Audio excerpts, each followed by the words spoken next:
గతేడాది రామబాణం మూవీతో ప్రేక్షకులను అలరించిన టాలీవుడ్ హీరో గోపీచంద్ ప్రస్తుతం ఆయన విశ్వం చిత్రంలో నటిస్తున్నారు.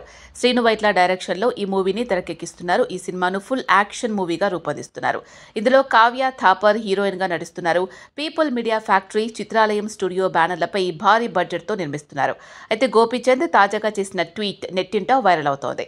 ఇండస్ట్రీలో అడుగుపెట్టి 23 ఏళ్లు పూర్తయిన సందర్భంగా ప్రతి ఒక్కరికి ఆయన కృతజ్ఞతలు తెలిపారు. తన సినీ కెరియర్లో సహకరించిన నటీనటులు, డైరెక్టర్స్, నిర్మాతలకు ధన్యవాదాలు అంటూ పోస్ట్ చేశారు. అభిమానుల ఆశీర్వాదం వల్లే తాను ఈ స్థితిలో ఉన్నానని, మీరే నా బలం అంటూ పోస్టులో రాసుకొచ్చారు. మీడియా మిత్రుల సపోర్ట్ మరవలేనిదని గుర్తు చేసుకున్నారు. మీ మద్దతు నాకు ఎల్లప్పుడూ ఉంటుందని ఆశిస్తూ విశ్వం సినిమాతో మళ్లీ కలుద్దాం అంటూ ట్వీట్ చేశారు. కాగా 2001 తొలి వలపు మూవీతో గోపీచంద్ ఎంట్రీ ఇచ్చారు. ఆ తర్వాత జయం మూవీతో విలన్ గా మెప్పించి హీరోగా పలు సూపర్ హిట్ చిత్రాల్లో నటించారు.